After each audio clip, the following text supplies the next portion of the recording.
morning. When I saw my name after that lecture, I thought, how cruel.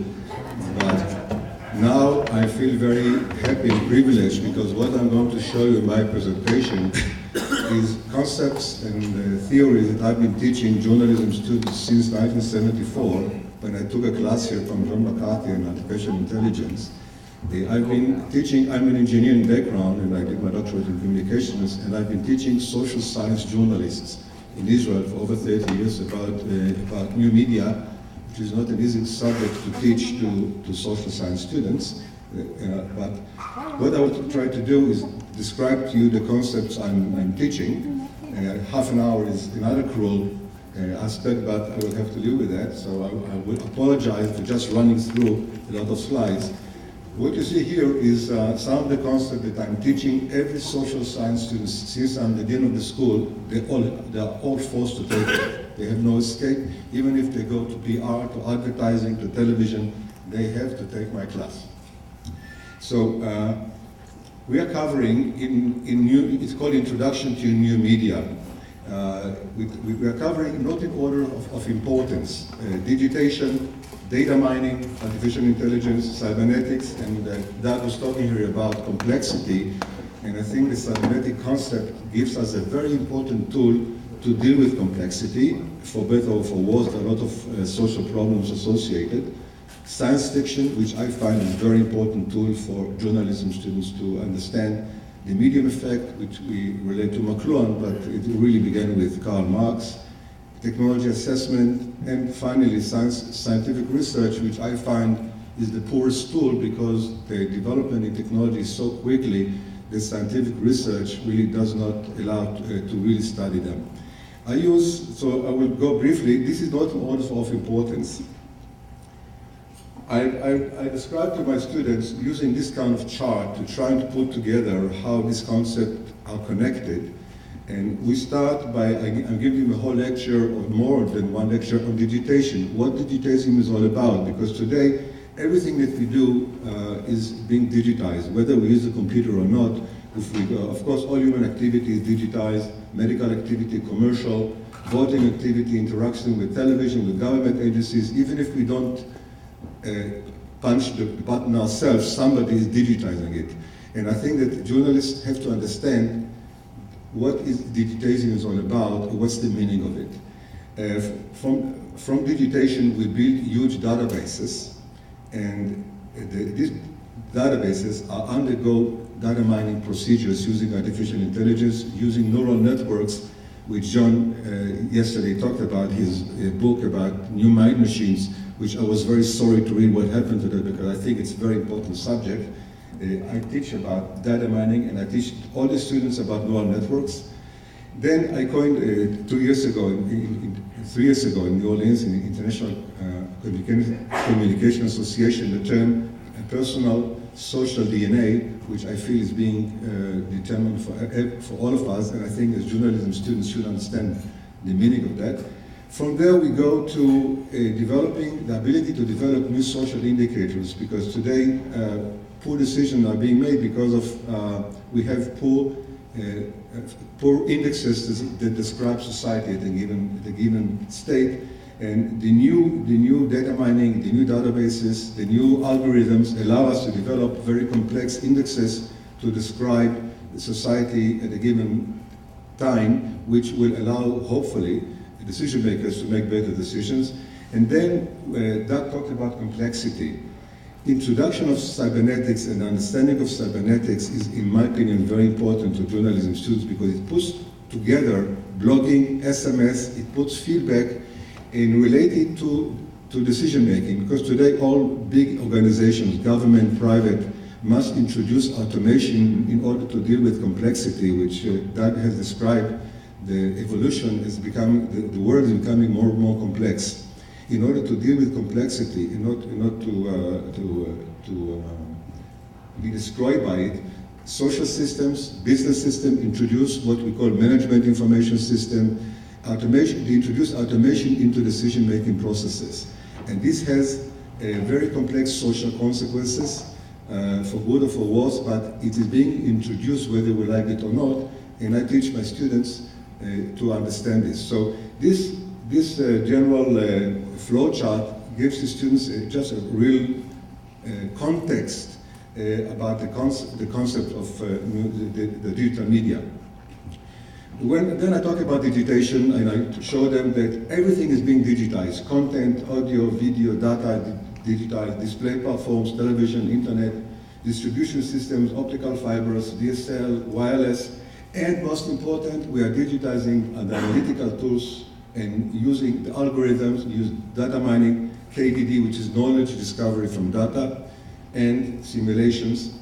There was a nice description, digitation, I give them this definition, conversion of data into new material, new substance, and there was a very nice saying by Kevin Kelly from the New York Times, describing once music is digitized, it becomes a new liquid that can be molded, bent, rearranged, new behaviors emerge, can be co-created by network audience. The meaning of this is once we digitize information, all hell may break loose, and the more clever you can build algorithm, the more information you can create out of it, more knowledge you can create out of it. And not many journalists understand the full concept of the digitization, which I feel is very, very important. Then I move to data mining, and the definition I like to use in data mining is the automatic extraction of hidden predictive information from large databases. The advantage of artificial intelligence, I mentioned here the tools, is statistical algorithms, neural networks, pattern recognition software.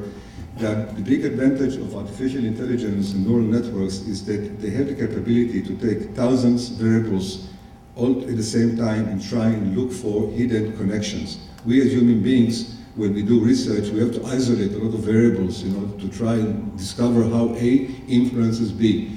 In neural networks, we know that we can build systems that imitate the human mind.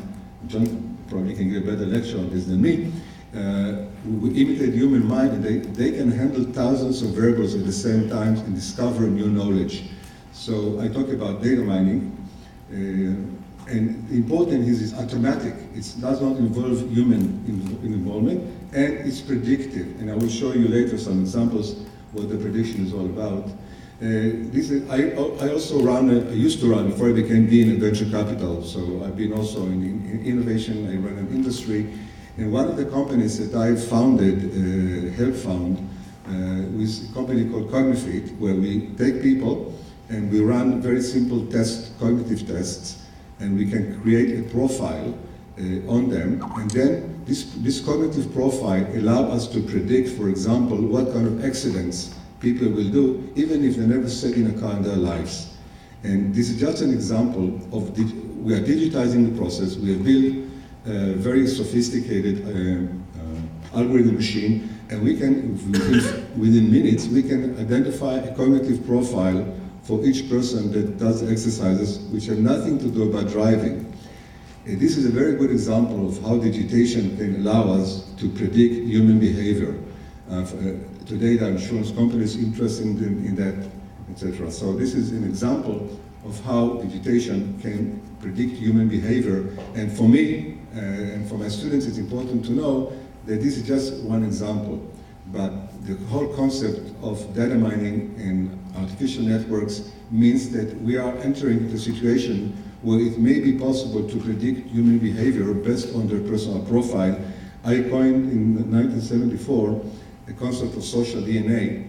And the social DNA just shows you, on one hand, we have personal traits, we gather information on economic status of people, their biological profile, cognitive profile, psychological profile, cultural background. Then we have web behavior. We see how people select information, how they browse, the e-commerce behavior, what kind of books they buy on Amazon, political decision-making, media habits, what kind of programs to order from the net, and cultural activities. We take these two kind of informations and we run KDD, knowledge discovery from data, we run algorithms, and we can start predicting human behavior in all fields.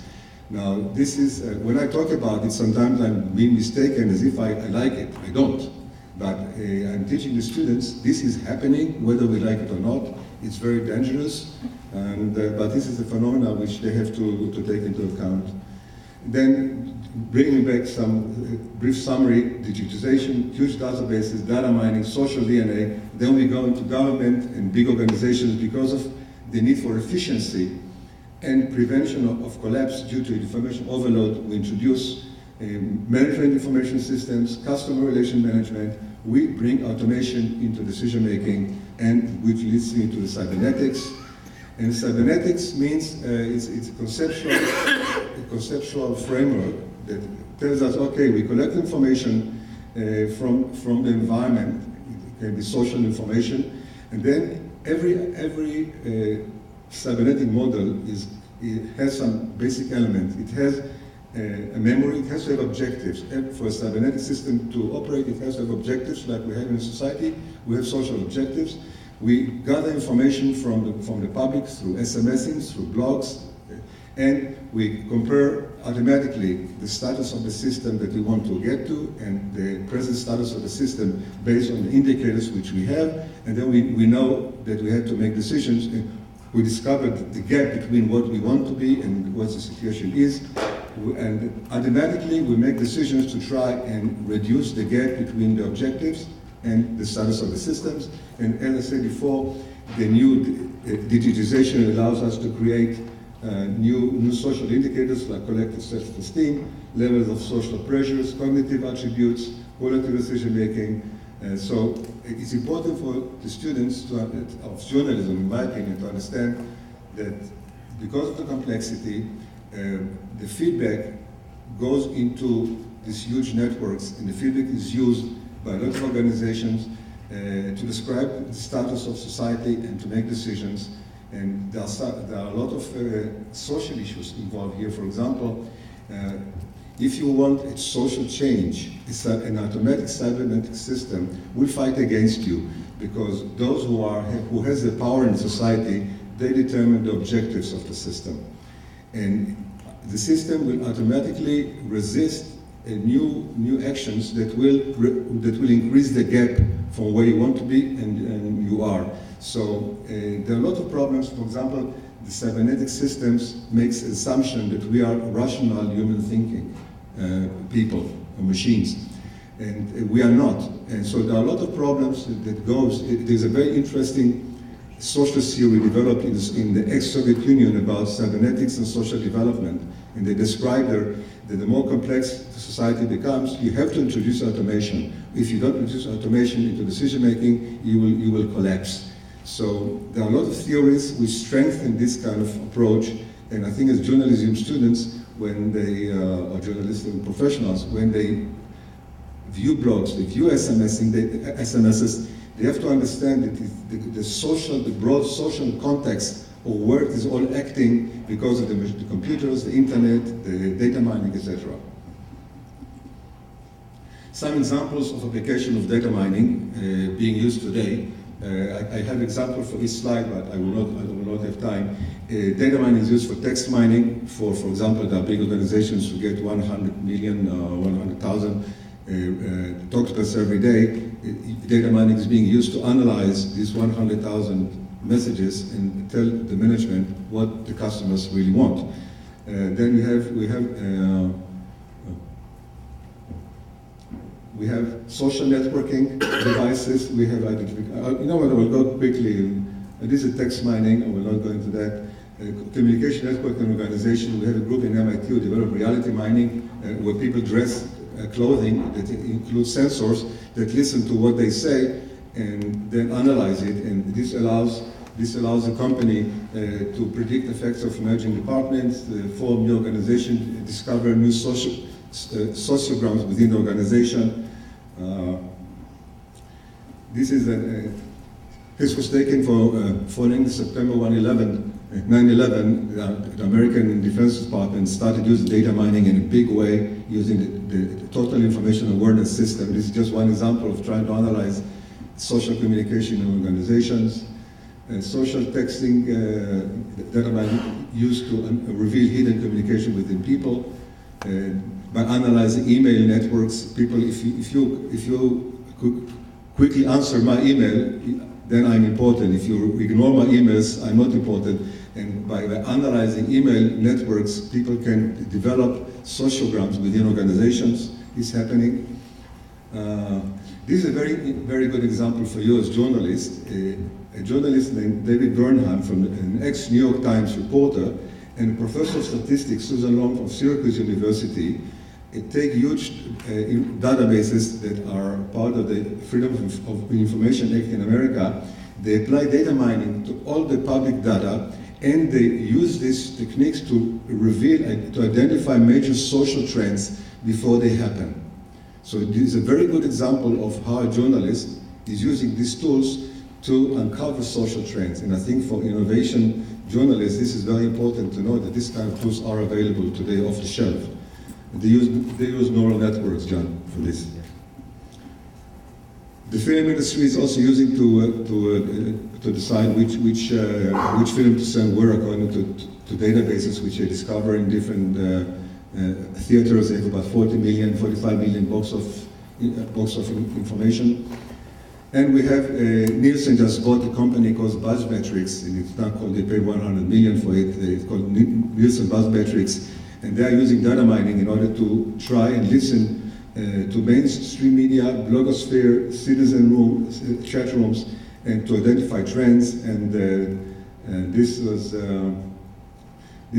they analyzed the Ruthergate story, and they've discovered by listening and analyzing to all this media, you can see here how conservative blogs had kept the story of Dan Rather in the news, while liberal blogs immediately dropped it, and they forced in the end, the one with the round points is his stories are in the mainstream media. And you can see that a long time scale how the liberal and the conservative blogs forced in the end mainstream media to go after the story of Dan Rather, which forced him to resign. So this use of data mining software to listen to the different media techniques really was a very important tool in trying to do comparative analysis. Then I talk about, to my students, about science fiction, which I feel is very, very important. I make them read a lot of books on science fiction, because science fiction is a tool which affects a lot of our minds. I think people are aware of privacy issues and also of many other issues related to the new media because they read Orwell, they read Alvin Toffler, and science fiction is being used to describe how decision making is done in large organizations which control databases. I talk about, I'm sure you recognize Norman Rockwell's drawings here. I talk about Franz Kafka, George Orwell, and Aldous Huxley, who very early in the 20th century have described this kind of systems, and they come to one conclusion, that usually large organizations, when they have large databases about you, regardless of their intention, your privacy is going to be damaged, your freedom is going to be damaged. And I think this message of science fiction is very important, and I think that for journalism students to have this context is also important.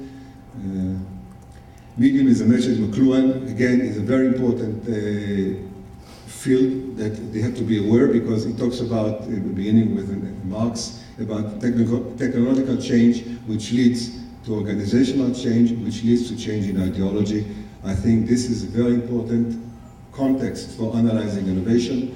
And the biggest question, of course, is what is the effect of the digital revolution, regardless of its content?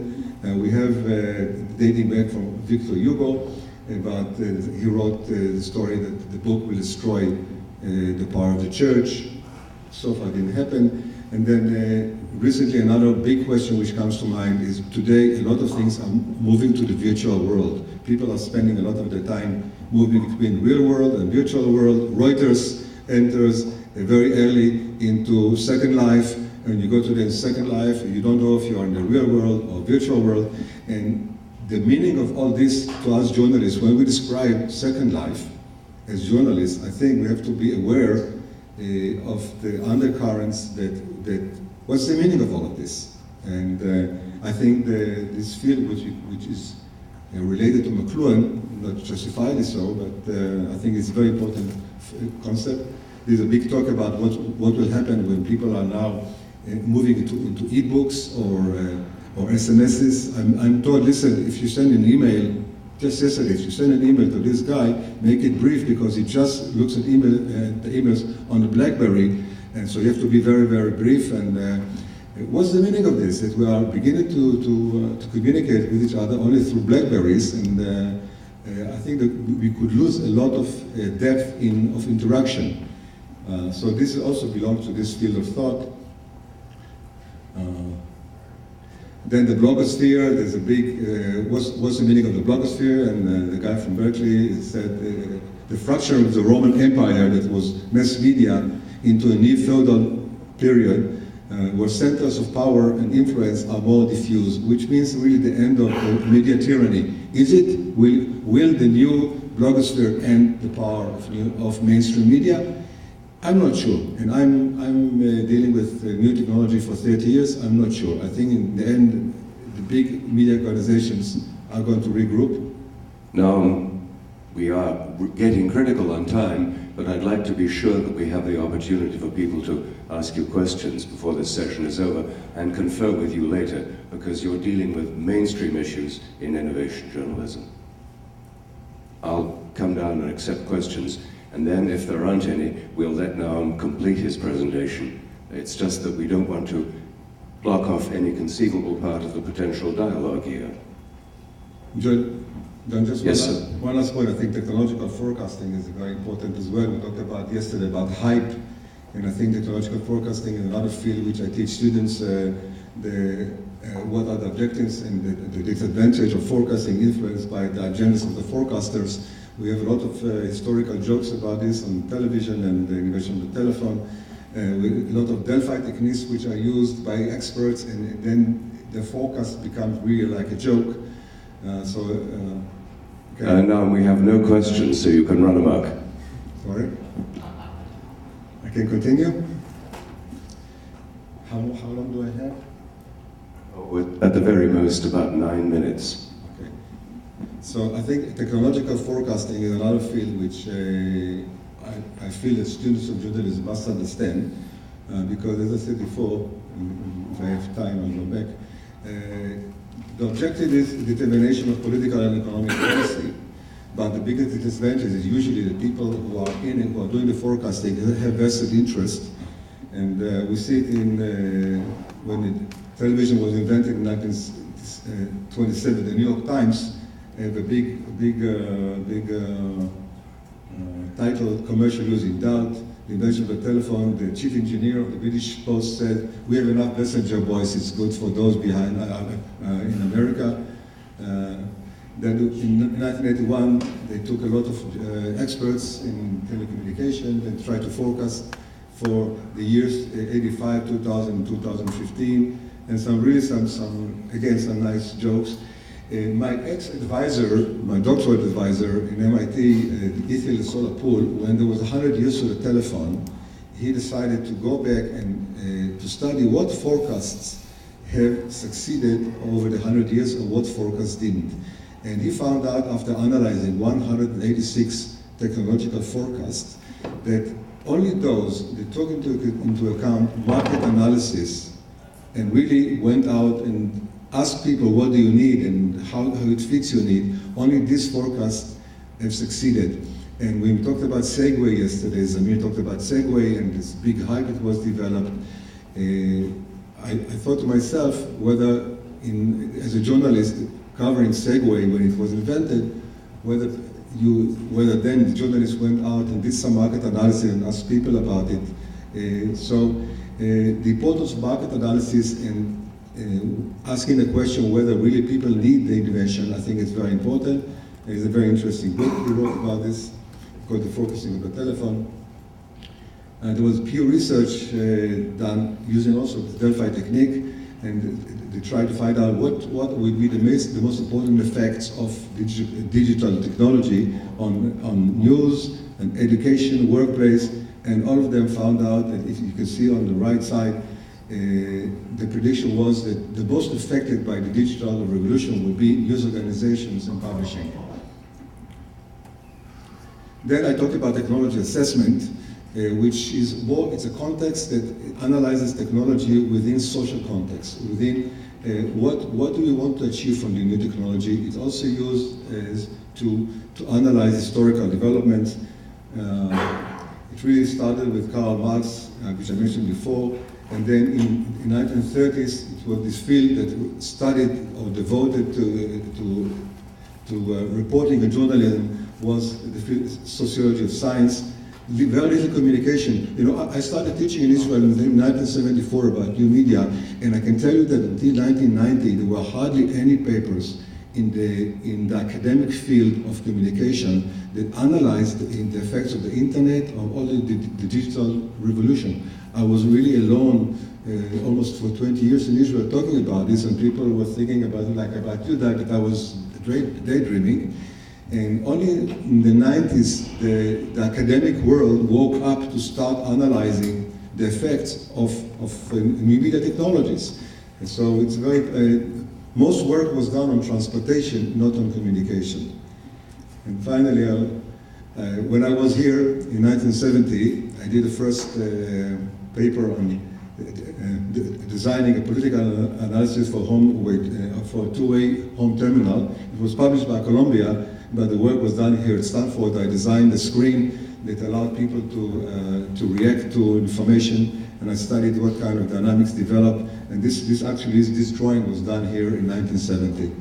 So to summarize, I think these tools, and I'm going to add next year, I'm going to add innovation to my tools, because I think that innovation is a very important process to teach journalism, and this is what I'm taking here back with me, and I'm definitely going to develop a program in my school about innovation, because I think it's very important to, together with all the concepts I mentioned, I did mention anthropology, which I think is very important education for journalism students. So I'm going to add innovation next year to the program.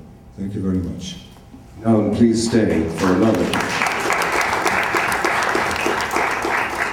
I think that one of the things that we must all appreciate here is that you have compressed 30 years of wisdom and knowledge and experience into about 30 minutes, which is a terrible attenuation in the sense of Doug Engelbart's description of it earlier on. But one thing you must tell us, please. How can we learn more about the Sammy Ofer School of Communication? Because I can see fingers poised on keyboards all around the room and hands holding pens. They all want to know more. This is the first private university in Israel, which started, see, the bureaucracy in Israel, academic bureaucracy is quite stifling. And it's the first private university. We offer a degree in law and communications, computers, and what we have also, we have a program for international students. I think we are the only university in Israel which allow students to come, live 3 years in Israel and study a full communication program or computer program or government fully in English. And this October, I'm going to have a group of 80 students from about 40 countries studying communication, and they will live in our town for 3 years and will study communication. But can you give us a specific website or other references so that we can data mine into your brain even after today is over? Well, I think through David will have, David knows how to get me. I think we all want to know how to get you, and we are delighted that you could be here, and just wish that the attenuation were not so savage. But I would remind you of one thing to which you alluded earlier on. The great British psychiatrist J.A.C. Brown wrote two things which are rather scary, but which we cannot live without. He wrote that the will to believe is more powerful than any mere experience, and that emotion is stronger than reason in the vast majority of people. That's the lesson that we must take away and apply to our digital world. Thank you, Noam. Now we have a brief break, and at 11 o'clock, Kathy Brooks will be your chairperson and will introduce you to her panels. And I would want to say one other personal note. I want to thank all of you for your wonderful, enriching experience and the things that you have shown me while I've been here and been at your service. Thank you.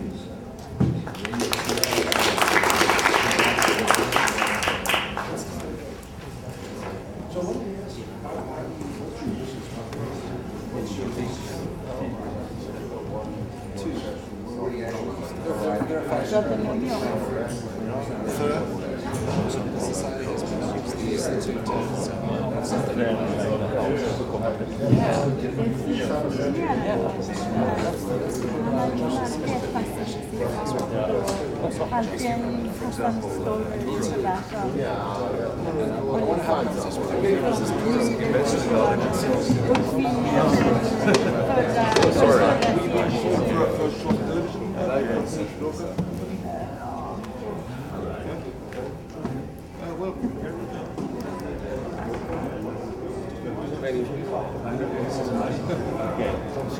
Let's see if they find a space there. That would be great. To launch their product, a new site, in a couple of months. Is that correct? Green Tech Media. Yeah, did I say that? Okay, I hope so. And then we have Joel Dreyfus, the editor-in-chief in Red Herring, and he's the heart of the magazine. So the Red Herring, that's the magazine where I have worked this spring. It's a technology magazine in Belmont, a couple of miles north from here. Okay, and my beat has been clean tech. I'm not sure if you're familiar with the word, but clean tech is a trendy word that stands for clean technology. It covers mainly three areas: renewable energy sources, clean air, and clean water. Most often, at least in Red Herring, clean tech means solar power companies developing new solar concentrators or solar wafers, solar panels, anything that makes the utilization of solar radiation more effective. And the other big area is biofuels, biodiesel, bioethanol. And clean tech also includes cars, ethanol, hybrid and electric cars. During my stay, the weirdest stories I have written have been about cars. Two examples. First, the French company called MDI is going to launch an air car. It's not a turbine or jet engine car, but a car that runs with compressed air. It sounds crazy. Just a short overview on the technology. There's a tank in the car where you compress 90 cubic meter of air, and they promise that the car will run 120 miles per one charge. And the maximum speed is about 68 miles per hour. But MDI has had difficulties in finding investors, so there is no commercial product yet, despite the development work of about 10 years. But some are, though, interested in it. In February, an Indian car manufacturer, Tata Motors, made a deal with MDI to develop the product. And then there is another company from Korea, Energy Corporation, working with Aircar 2. Their engine is a little bit different, but basically the idea is the same. That all sounds very interesting. The only problem is that the air car doesn't work. It cannot work because air is not an energy source, but it rather takes energy to compress air. That's at least what Matti Juhala, the professor of vehicle engineering in Espoo, Helsinki University of Technology, said when I interviewed him for the article. So I, as a journalist, I couldn't make the judgment if it works or not. I'm not an engineer, and I wasn't that familiar with the technology. So I was careful not to put my opinion on the story. I just let people speak. And my second example is about electric car. And I'm not talking about Tesla, which is a fancy car like Porsche or Maserati. But it's about Zen. Is there anybody who has heard about Zen electric car? It's more like a golf cart. It's a car, electric car that runs 25 miles per hour, and it takes 8 hours to recharge the battery, and it can store enough electricity to carry the vehicle for only 30 miles. And so I wrote a story on that on Red Herring, because recently Zen invested in EE-Store, a Texas-based company who says it has developed a new electricity storage which works like a battery. It would take only 5 minutes to recharge this ceramic battery to move the car for 500 miles. And very cheap, of course. It would make a Zen a fancy electric car as well. But as you can guess, there is no commercial product. In fact, after the article was published, a shareholder of Zen, a battery engineer guy, contacted me and said in an email that he had warned Zen about the IJ-4. He said, "They have major errors in their math. The battery doesn't work." So the Zen president hadn't responded this guy, and they didn't respond my phone calls either. So these are some examples of the difficulties covering clean tech. They're not the whole picture, but they show how new technologies are being developed and pushed into markets. Some of them work, some don't, but there's always somebody who believes in them. And some receive funding, some don't. In recent 2 years, money hasn't really been a problem. And we have seen a boom in clean tech, a hype. For example, last year there were 1,500 clean tech startups in the world, most of them in the US. And venture capital investments tripled last year to $2.5 billion. The total investments in clean energy tripled as well to $70 billion. And the stock market is heating. The NEX, the Clean Energy Index, rose 30% last year and 24% this year so far. And the boom will keep growing.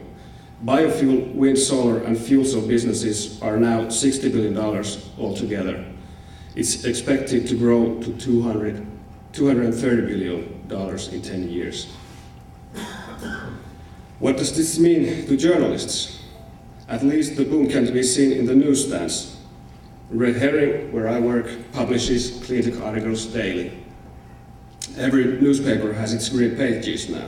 In San Francisco Chronicle, there was a special issue called Green. And some hire celebrities to spread the clean tech gospel. Leo DiCaprio was in the cover of Vanity Fair, and Arnold Schwarzenegger, the governor, in the cover of Newsweek just a couple of weeks ago. According to Lux Research Company, some 35,000 clean tech articles were published in major issues last year in the world. It means only the biggest newspapers. And it was an increase of 70% compared to 2005. So that was the quantity. What about the quality? Are the newspapers critical enough? At least there are a few things that we have to keep in mind that we sometimes forget. One of them is that solar power is not very effective or economical energy source, and neither is bioethanol. Instead, they're based on subsidies. Also, building new wind power doesn't decrease carbon emissions. We can decrease them only if we stop burning coal to produce electricity. Recently, there have been some critical articles in newspapers, often based on research institutes' analysis. For example, Lux Research published a report maybe a month ago, 2 months ago, and warned that there is a typical boom and bust cycle going on in clean tech. What they meant that too much money is invested in companies with no future. The report was quoted widely in newspapers.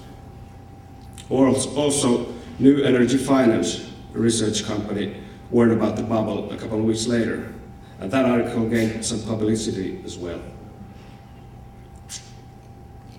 Then there have been articles about how the price of corn is rising because of producing of ethanol. And Newsweek wrote that meat producers aren't expanding anymore because of the high feed prices. So if you wanted to be really critical or cynical, we could almost shoot down the whole clean tech business. But there would be no point in that. We have to be patient because it takes probably decades to develop effective and economical energy technologies. Meanwhile, the problems are not disappearing. We still have to find something to replace oil and coal. Then I have some thoughts of what might happen in the future. The enthusiasm to clean tech will probably settle down in newspapers. They'll be afraid that people get bored. People want to read about new innovations, but things happen slowly in energy business. On the other hand, clean tech is going to stay in business news. Companies will grow bigger, there will be mergers, some will fall down, there'll be new startups. And one thing to notice is that saving the world as a subject will be located on business pages instead of nature pages. In a few years' time, we're going to witness some solar and bioethanol companies falling down. This is bound to happen when the VCs don't have the patience to wait for profits anymore. Not in a year or two, but maybe in 3 years. Then I believe we will have more discussions on subsidies. For example, solar power is still expensive. So far, subsidies haven't been able to bring down the actual price of solar power. They have instead created a shortage of silicon, the raw material of solar panels. Another issue for editorial pages could be the regulations. If we really want to limit carbon emissions, we need much more regulations. Innovations in energy technology are not enough. So far, the consumption of fossil fuels is increasing. The climate change is an interesting issue. It has been in the newspapers for decades, but only in the last few years it has become a major subject. Thanks to newspapers, everybody's aware of global warming. And thanks to newspapers, few doubt that climate change is true. But what if the climate change stops? The climate begins to cool down again. I'm not saying this is likely, but it's possible. It's possible, for example, if Mother Nature decides to do something unpredictable with ocean currents or solar activity, or something we don't even know yet, that we cannot even guess. Well, even if this happened, this unlikely thing, it wouldn't change one thing. Fossil fuels will end someday, and we need innovations in clean tech business to be able to replace them. And one thing that I'm kind of missing in newspapers is saving energy, because in short term that would be a good answer for at least some of our problems. But for some reason I believe it's not cool to save energy. It's cool to buy a hybrid car, but it's not cool to put double windows on your house. For me as a journalist, the difficulty writing about climate change is, should I try to tell people this is right, this is wrong, do this, don't do that, or should I just let them decide themselves? The movie producer Scott Burns had the same kind of problems when he produced the movie An Inconvenient Truth. You know the movie, well, Al Gore travels around the world talking about climate change with his slideshow. Mr. Burns first thought he should have an opinion of climate change in order to be able to do the movie. He thought he had to guide the audience to the right direction. But then he thought, what the heck, I'm just making a movie of a guy with a slideshow. So I'm trying to follow this. Whatever happens, I'm not responsible. I'm just writing stories. Now, I have a couple of questions for my panel. Should I sit down there or? Yeah, I could do that.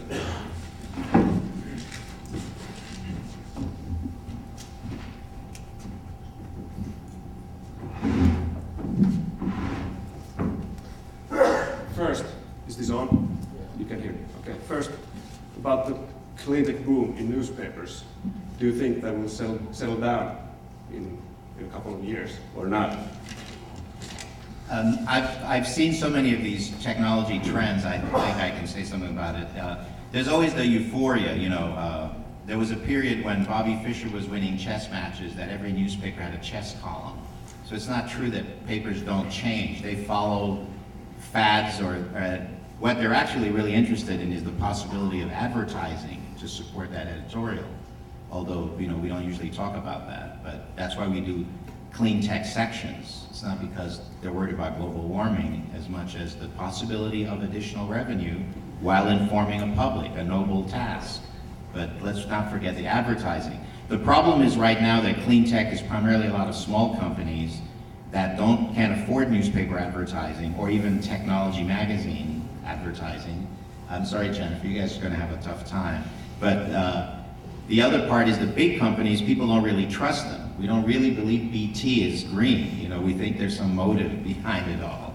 And there may be good PR for them, but British Petroleum, I mean BP. So I think there's the issue is how does this become an industry beyond being a fad? And the other problem I have is clean tech is not really one technology, it's different levels of technology. If solar panels are closer to chip making because you use silicon, turbines are more mechanical engineering, the kind of stuff GE does.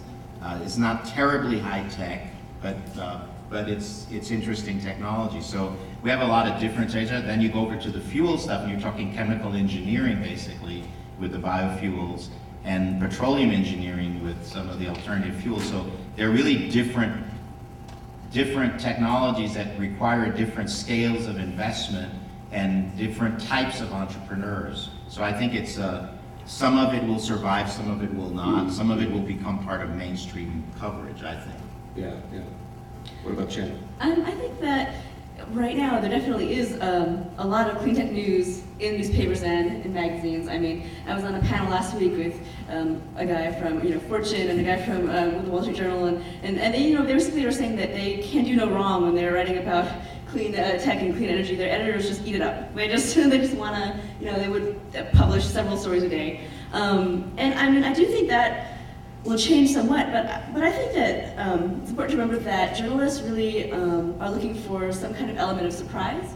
I mean, it's new if it is surprising in some way. I mean, if it's what people already know or what people already are expecting, then in a way that is less newsy, And so I think in the beginning, it's bound to be, a lot of stories about, wow, clean tech is actually happening because that is a surprise. And then after a while, journalists start to, think that, well, this is getting boring, and everyone else starts to understand that already, and then you're looking for the more contradictory stories, and so it kind of is kind of sort of a news cycle, and already, Fortune had a big piece about whether this is a bubble. Also in the Wall Street Journal, there have been several ideas about that. I mean, about a year ago or so wrote, fuel cell follies about, the failure of fuel cells to launch on time and things like that. I mean, because after a while, that becomes a more surprising story, So I think there are kind of always these cycles, and I think that, clean tech news will sort of come down a little bit in kind of the stories you get, at first it's kind of like, wow, this is happening, and then it's kind of like, what is it specifically, that is happening and what is not. And like Joel said, it's really disparate industry. I mean, different parts of the industry are really kind of, like he says, there's the, petroleum engineering, there are people, biotech side, if you're looking at enzymes, I mean, they have very little to do with mechanical engineering of the turbines. So I think it's interesting because you can kind of switch around to these different areas and still be covering clean tech. One investor that I talked to, he said that the media is concentrating too much on obvious things and not really, big companies and existing technologies, and not really trying to find the real innovation. Would you agree with him? No, I think our coverage is almost exclusively the startups and the innovative companies. I mean, there are a lot of, I think there's probably an easier access because the structures exist between the media and the companies to find out what GE is doing or Siemens or, BP, or Shell, or even these guys out here on the coast. So every oil company has some green initiatives going. The degree of commitment to it is different according to the cultures of the companies. But they're like the tobacco companies that branded up all the marijuana labels. If it ever becomes legal, they're going to make money in it. If clean tech ever becomes a real industry, the energy companies, when they recognize they're that and not oil companies necessarily, will also try to make money in it. It's a very crass world. I agree with Joel. I mean, I think that. What was I going to say? Sorry, something else. What was the question? It was about if the media is not trying to find the real innovation, it's concentrating on obvious things. Sorry about that. Yeah, I do think that. Especially in Red Herring, we're trying to really focus on the new, innovations and things, and that was more of our focus. I do think that, I do see the point though, because there are, you're trying to find what would be of interest to readers, and usually what is of interest is something that they know something about. So that's probably why there has been somewhat more focus on solar and biofuels, even if maybe they're not the entire potential solution. And maybe we should be trying to spend some more time on focusing on obscure technologies that could do more that maybe we don't know anything about. But there is a learning curve for journalists as well as readers, and I think that's probably what happens. There are things like heat exchangers, which are becoming very popular again. You bury a box under your house, and it uses the differences in temperature to heat and cool the house. And people, you did a big story on that for us just before you left. And those are things that are probably going to have a very large, widespread kind of impact if they're adopted in like building new houses. Maybe have a bigger impact. Batteries, we all crave better batteries. There's never been a clearer consumer demand, and yet the technologies have had a very tough time delivering that. People haven't figured out how to make a better battery that much better. They get incrementally better. So there are lots of obvious things that are not that sexy because they just take a long time. Mm-hmm.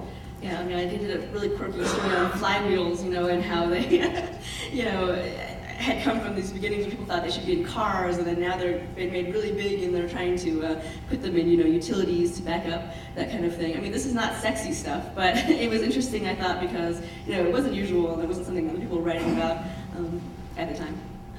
Some 7 years ago, there was a dot-com bubble. Everybody knows about that. And the journalists were seen, at least one part of the guilty, to creating the bubble. Do you think the same thing is happening now? Well, I think what we have to do, and we try to do at Red Herring, is always be skeptical. Doesn't mean you're negative, but you're skeptical. You try to talk to people and say, what can go wrong here? Look, the VCs were investing the money. They're hoping that 1 in 10 investments will pay off, and that maybe the second one they'll sell and break even on. So if they're batting, 150 on their investments, and these guys are putting up real money, what hope do we as journalists have, who have far less at stake, at least personally, in these things? So that's why I think the skepticism is always important. Where's the market for this? And market research firms always predict exponential growth. I've never seen a market research firm that says, this market's going to grow 8% a year for the next 10 years. Nobody would buy their reports if it was that slow. So the sources of information all conspire in a kind of unintentional way, I think, for the most part, to hype up markets. And VCs can talk due diligence till they're blue in the face, but they all invest in the same areas, at the same time. Yeah. Why do we have 200 social networking investments last year? So the bubble is part of human nature. You're looking for comfort in numbers. Right. What do you think, Jim?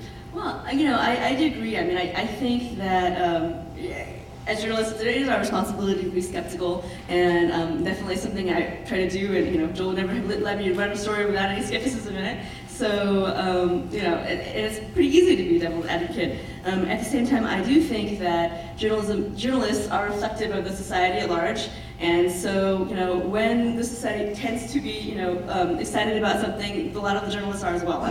There's that kind of this theory that some people think that, journalists are responsible for, kind of the editorial opinions and things like that end up, in society. And I think, in a way, they're reflective rather than, causing these opinions. It's that saying, newspapers are very good at, are terrible at telling people what to think, but are very good at telling people what to think about. And that is supposed to be the idea. Okay, let's take some questions from the audience. Jyrki Alkio, the first Finnish Injured Fellow, ex-Red Herring. Previous Red Herring Fellow. This is just a very simple one, but where do you think the clean tech hype curve is going currently? So repeat that? The hype curve, where are we in clean tech? Is it still like more excitement coming, or is it starting to decline? I do think that there is still quite a bit of excitement in the industry and in newspapers about clean tech. Like I said, the Fortune guy and the Wall Street Journal guy were saying that their editors can't get enough. They can write almost as many clean tech stories as they want. So yeah, I do think it's still kind of in the earlier part of the cycle. We look at what's, what happened to the industry. I mean, you have an occasional internet outburst, where people pay $6 billion for an advertising agency, and then for the most part, it's pretty boring. I mean, PCs are a commodity. iPod dominates the music market. It's not really exciting. I worked in the tech industry, and I was the editor of PC Magazine some years ago, and I remember doing a review of 50 different laptops from 50 companies. So there's a lot less. It's a very consolidated industry.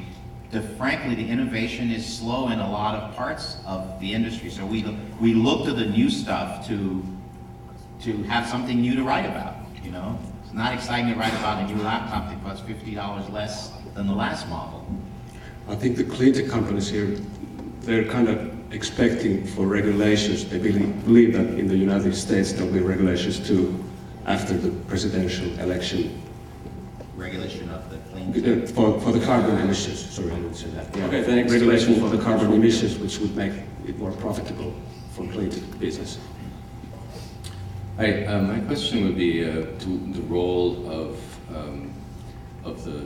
the media in terms of the hype, in particular the role of certain personalities who have tremendous gravitas. I was at a conference, or actually not a conference, a taping of the Charlie Rose show a few months back at Stanford, where Kleiner Perkins and Bill Gates was also interviewed, but that was a separate one. But Kleiner Perkins was there with one of their investees, and it was Bloom Energy. Now, if you go to Bloom Energy website, everybody, you'll find absolutely nothing except a very nice picture and $100 million plus investment. And then if you do a Google search about it, you'll find out that there have been scientists working on this problem for a long time, and it doesn't really look like there's much there. But because it was on Charlie Rose and it wasn't even brought up as a question mark, I wonder, if people even thought about that.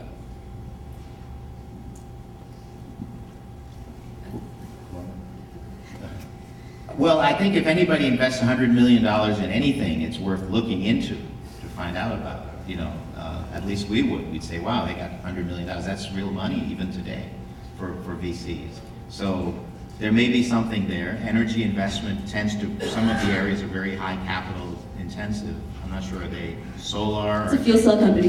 It's what? Fuel cell Fuel company. cell. So it takes a lot of money.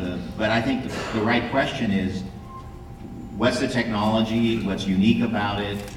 Sometimes they won't tell you very much, and I think one of the problems we run into as journalists is, do you have enough information to really do a story? And we don't often stop to think about that. If a company just won't give you enough information to determine how it works, what's unique about it, then I think you do need to back off. But there's this entire conversation going on with scientists who've been working on this problem for many years, Right. many of them very, very highly regarded. Well, if you can who are bring that- basically debunking this Right. entire company. Right. And then you have somebody like Charlie Rose who's promoting the hell out of it by putting Kleiner Perkins up there and with these guys on his show. That seems to me to be a disjunct. I think that I think that hype is a natural part of of media, unfortunately. I mean, because in a way, we want to write about what people want to read about, and unfortunately, that's the case. And so we'll try to pursue what's already exciting to people, and then of course that can be a self-perpetuating cycle. But I do think that in this case, it's interesting to people. The fact that this company that nobody knows anything about, that has that mysterious element, is getting $100 million, and it might not work. I think that's interesting, and I think that it makes sense that people would want to write about it. I think that it's true that there has not been as much due diligence as necessary in that company, and like I said, it's probably because it's really hard to get any kind of information about it. But I think people see that funding as some evidence that there must be something that they've done to convince investors that it's worthwhile. But isn't that the role? All right, okay, let's take a very last question. Comes from here, sorry. Talk later. I'm Eagles Milberg Center for Accelerating Innovation. The public seems to be interested in competitions. American Idol, Dancing with the Stars, now closer to innovation, X Prize. So I have a question. Do you think that one could stimulate more public awareness, interest in innovation through something like national innovation prizes which creates kind of a competitive environment for solutions to things like better batteries or new environmental technologies. Only if I can be Simon Cowell. All right.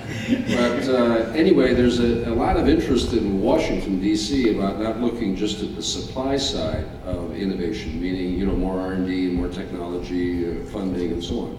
But the demand side, you know, in other words, dealing with the user side and the incentive side, the market side, if you will, the customer side of innovation. And one of the ideas that's floating around, in fact, I just got an email that legislation is being proposed for a National Innovation Prize, just right now, as a method of stimulating innovation in the country.